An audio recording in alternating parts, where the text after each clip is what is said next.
صحابہ کرام کے جو بے ادب ہیں ان کے ساتھ ہمارا تعلق کیسا ہونا چاہیے؟ بسم اللہ الرحمن الرحیم۔ نبی مکرم شفیع اعظم صلی اللہ علیہ وآلہ وسلم جیسا آپ نے ارشاد فرمایا ہے نا، ہمارے تعلقات ویسے ہونے چاہیے۔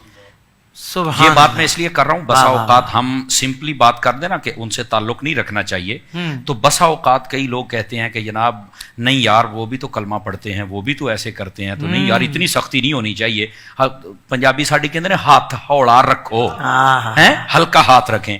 تو میں نے کہا یار آپ یہ بات چھوڑیں، مولوی صاحب مجھے یہ بتائیں جیسے ہاتھ حضور نے رکھا ہے ویسے رکھ لیں؟ سبحان اللہ۔ کیوں حضرت شاہ صاحب ویسے رکھ لیں؟ ہاں جی ویسے رکھ لیں۔ میں نے کہا بیٹا تو یہ بھی برداشت نہیں کر سکے گا۔ اللہ کہتا وہ کیسے؟ میں نے کہا سنیے حدیث پاک، نبی پاک صلی اللہ علیہ وسلم نے ارشاد فرمایا، وہی حدیث جو میں نے پہلے پڑھی تھی، متن اسی کے ساتھ ابتدائی ملتا ہے، ان اللہ اختارنی واختار لی اصحابی، اللہ نے میرا انتخاب فرمایا، پھر میرے صحابہ کا فرمایا، پھر نبی پاک علیہ السلام نے فرمایا سیجیء قوم، فرمایا ان قریب ایک قوم آئے گی، وہ کیا کریں گے؟ فرمایا کہ یسبون اصحابی وینتقصونہم، میرے صحابہ کرام کو گالیاں بھی دیں گے اور ان میں سے نقص اور عیب نکالیں گے۔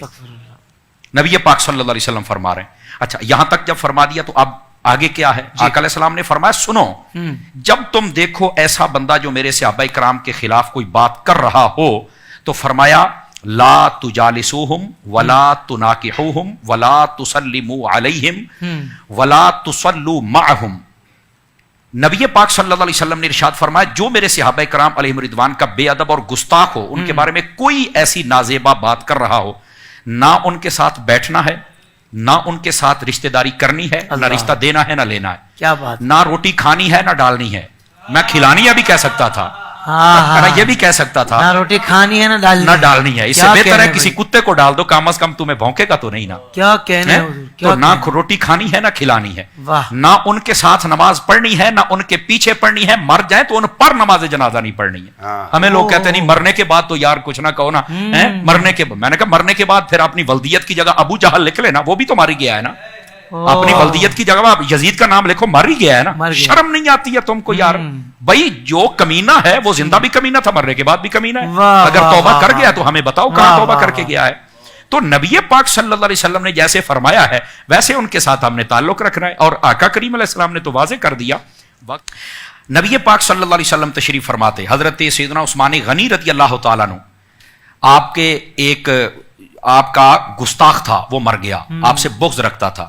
ترمذی شریف میں حدیث ہے، نبی پاک صلی اللہ علیہ وسلم کو بتایا گیا کہ فلاں شخص مر گیا، آپ اس کا جنازہ پڑھائیں۔ فرمایا میں تو نہیں پڑھاؤں گا۔ حالانکہ مشکاہ شریف پڑھ کے دیکھیں، حضرت شاہ صاحب تشریف فرما ہے، حضور نے فرمایا جب تم میں سے کوئی فوت ہو جائے تو مجھے بتانا، میں جنازہ پڑھاؤں گا، جس کا میں جنازہ پڑھاؤں گا اس کی قبر نورانی ہو جائے گی، اس کی قبر میں نور جائے گا۔ جنازہ پڑھانے سے قبر نور والی ہو رہی ہے، اس کا مطلب ہے نور والے نے پڑھائی ہے تو نور والی ہو رہی ہے نا جی۔ یہ ایک موضوع ہی الگ ہے، وہ انشاءاللہ موقع ملا زندہ رہے تو اس پر بھی بات کریں گے۔ نبی پاک صلی اللہ علیہ وسلم کو بڑی چاہت رہتی تھی میں جنازہ پڑھوں۔ آج جنازہ دروازے پر آیا، فرمایا ہم نہیں پڑھیں گے۔ یہ لنڈے کے مفکر ہمیں بتاتے ہیں کہ تم فلانے کا جنازہ نہیں پڑھتے، فلانے کا نہیں پڑھتے۔ میں نے کہا بیٹا ویسے ہاتھ رکھو جیسے حضور نے رکھا ہے، تم سے نہیں رکھا جائے گا۔ یہ اصل حقائق ہے۔ آپ نے جنازہ نہیں پڑھا، کیوں؟ وجہ بتائی کہ میرے عثمان سے بغض رکھتا ہے۔ میں نے کہا عثمان سے بغض رکھے، اس کے ساتھ یہ تعلق رکھنا ہے، نہیں جنازہ پڑھنا اس کا۔ سمجھ آئی؟ یہی صحابہ کرام کے گستاخوں کے ساتھ ہمارا تعلق، نہ بیٹھنا ہے نہ اٹھنا ہے، نہ کھانا کھانا ہے نہ ان کو ڈالنا ہے، نہ ہی ان کے ساتھ رشتہ داری کرنی، نہ سلام کرنا ہے، بلکہ ایک روایت کے یہاں تک لفظ ہیں اگر وہ بیمار ہو جائے تو پوچھنے نہیں جانا ہے، یہاں تک فرما دیا۔ تو یہ تعلق رکھو نا، پتہ تو چلے نا کہ حضور کے صحابہ کا عاشق ہے جو کہ گستاخوں کے ساتھ ایسا رویہ کر رہا ہے جیسا محبوب کریم علیہ السلام نے ارشاد فرمایا۔ سبحان اللہ، سبحان اللہ۔